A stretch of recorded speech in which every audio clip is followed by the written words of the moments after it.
Hi మిత్రులారా! ఈరోజు మీకోసం ఒక అద్భుతమైన సరదా కథ తీసుకొచ్చాం. అవును, ఇది చాలా తెలివైన తెనాలి రామకృష్ణుడు కథ. ఆయన ఎంత చమత్కారంగా ఒక కష్టమైన సమస్యను పరిష్కరించాడో వింటే మీరే ఆశ్చర్యపోతారు. కథ పేరు చెప్పండి మరి. కథ పేరు తెనాలి రామకృష్ణుడి గాలి రహస్యం. చాలా బావుంది. అయితే కథలోకి వెళ్లే ముందు మనం ఒకసారి ఆ కాలానికి వెళ్దాం. ఊహించుకోండి, అది పెద్ద విజయనగర సామ్రాజ్యం. ఆ రాజ్యాన్ని మన శ్రీకృష్ణదేవరాయల వారు పరిపాలిస్తున్నారు. ఆయన సభ అంటే మామూలుగా ఉండదు కదా, ఎప్పుడూ పండితులు, కవులతో సందడిగా ఉంటుంది. అవునవును, ఆ సభలోనే మన కథానాయకుడు తెనాలి రామకృష్ణుడు. ఆయన చాలా తెలివైనవాడు, గొప్ప హాస్యచతురుడు. అంటే మాటలతో ఎవరినైనా ఇట్టే నవ్వించగలడు, ఆలోచింపజేయగలడు అనమాట. సరిగ్గా. కాని అందరూ ఆయనను ఇష్టపడలేదు. రుద్రదేవుడు అనే మరో కవి ఉండేవాడు. అతనికి రామకృష్ణుడి తెలివి అంటే అస్సలు నచ్చేది కాదు కదా. అస్సలు నచ్చేది కాదు. చాలా ఈర్ష్య. ఎప్పుడూ రామకృష్ణుణ్ణి ఎలాగైనా అవమానించాలని చూసేవాడు. ఓ అలాగా. అలా ఈర్ష్యతో రగిలిపోతున్న రుద్రదేవుడు ఒకరోజు ఒక కుట్ర పన్నాడు. రాజుగారి దగ్గరికి వెళ్ళి ఏం చేశాడు? నెమ్మదిగా ఆయన చెవిలో ఊదాడు. ఏం చెప్పాడు? మహారాజా, మన రామకృష్ణుడు మహా తెలివైనవాడని గొప్పలు చెప్పుకుంటాడు గదా, మరి కంటికి కనిపించని గాలిని కళ్ళకు చూపించగలడా అని రెచ్చగొట్టాడు. అబ్బా, ఎంత కఠినమైన ప్రశ్న! గాలిని కళ్లతో చూడటం సాధ్యమేనా? రాజుగారికి కూడా ఈ ఆలోచన సరదాగా అనిపించింది. ఆయనేమన్నారు? ఆయన రామకృష్ణుడు వైపు తిరిగి, రామకృష్ణ, ఇది నీకు నా సవాల్. 3 రోజుల్లో కంటికి కనిపించని గాలిని అందరి ముందు నిరూపించాలి అన్నారు. అయ్యో, ఇప్పుడు రామకృష్ణుడేం చేస్తాడు? సభలోని వాళ్లందరూ ఆశ్చర్యపోయారు. రుద్రదేవుడు మాత్రం ఈసారి దొరికిపోయాడు అని మనసులో తెగ సంబరపడిపోయాడు. పాపం రామకృష్ణుడు. రామకృష్ణుడు మాత్రం ఏమాత్రం కంగారుపడలేదు. వినయంగా తలవంచి సవాల్ను స్వీకరించాడు. కాని ఇంటికి వెళ్ళాక మాత్రం లోతైన ఆలోచనలో పడ్డాడు. ఆయన భార్య లక్ష్మి భర్త అలా దీర్ఘంగా ఆలోచించడం చూసి, ఏమిటండి అంత దిగులుగా ఉన్నారు అని అడిగింది. అప్పుడు రామకృష్ణుడు సభలో జరిగినదంతా వివరించాడు. అది విని లక్ష్మీ కూడా కంగారుపడింది.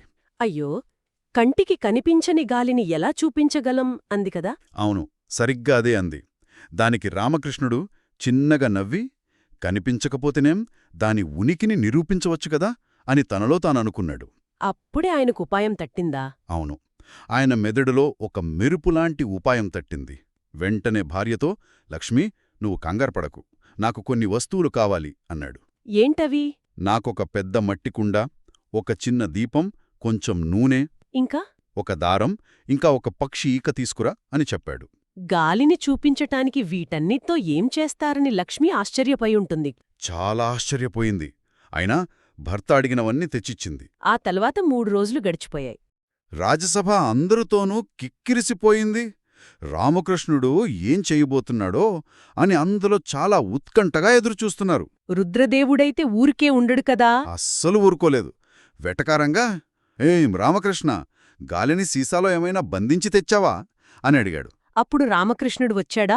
అవును, చేతిలో ఒక పెద్ద మట్టికుండ పట్టుకొని సభలోకి అడుగుపెట్టాడు. ఆ కుండ లోపల ఒక చిన్న దీపం వెలుగుతోంది. ఆ కుండను రాజుగారి ముందు పెట్టాడా? అవును, రాజుగారి ముందు పెట్టి, మహారాజా, నేను గాలిని తీసుకువచ్చాను అని ఎంతో ధీమాగా చెప్పాడు. అందరూ ఆ కుండ వైపు ఆసక్తిగా చూసుంటారు. చాలా ఆసక్తిగా. అప్పుడు రామకృష్ణుడు రుద్రదేవుడి వైపు తిరిగి, రుద్రదేవా, దయచేసి ఈ కుండలోకి మెల్లగా ఊదగలరా అని కోరాడు. రుద్రదేవుడు నవ్వుతూ ఊదుంటాడు. అవును, గట్టిగా ఊదాడు. ఊదగానే ఏమైందో తెలుసా? ఏమైంది? లోపలున్న దీపం మంట ఫళఫళమని అటు ఇటు కదిలింది. ఓ! తర్వాత రామకృష్ణుడు ఒక చిన్న పక్షి ఈకను కుండమూతి దగ్గర పెట్టి మళ్లీ ఊదమన్నాడు. రుద్రదేవుడు మళ్ళీ ఊదాడా? మళ్లీ ఊదాడు. ఊదగానే ఆ ఈక గాలిలో వేగంగా పైకి కదిలింది. అద్భుతం! ఇప్పుడు అర్థమైంది రామకృష్ణుడి పథకం. అవును, అప్పుడు రామకృష్ణుడు రాజుగారితో ఇలా అన్నాడు. మహారాజా, చూశారా, గాలి కంటికి కనిపించదు, కాని మనం ఊదిన గాలి తగలగానే దీపం మంట కదిలింది, ఈక ఎగిరింది. అంటే గాలి లేదని చెప్పలేం, దాని ప్రభావాన్ని మనం చూడగలుగుతున్నాం, అంతేకదా? సరిగ్గా అదే. రామకృష్ణుడి సమయస్ఫూర్తికి, తెలివితేటలకు రాజుగారు ఆశ్చర్యపోయారు. శభాష్ రామకృష్ణ, నీ తెలివి అమోఘం అని మెచ్చుకుని బహుమతులు కూడా ఇచ్చారు. ఇక రుద్రదేవుడి ముఖం చూడాలి. సిగ్గుతో తలదించుకుని నిలబడిపోయాడు. చూశారా మిత్రులారా, ఈ కథలోని నీతి ఏమిటంటే తెలివితో ఏ సమస్యనైనా పరిష్కరించవచ్చు. కాని ఈర్ష్యతో మనం ఏమీ సాధించలేమన్నమాట. అన్మాట. ఇప్పుడు మీకో చిన్న ప్రశ్న. గాలిలాగే మనకు కనిపించకపోయినా మనం అనుభవించేవి ఇంకా ఏమున్నాయి? ఆలోచించండి. మళ్ళీ మరో మంచి కథతో కలుద్దాం. బాయ్.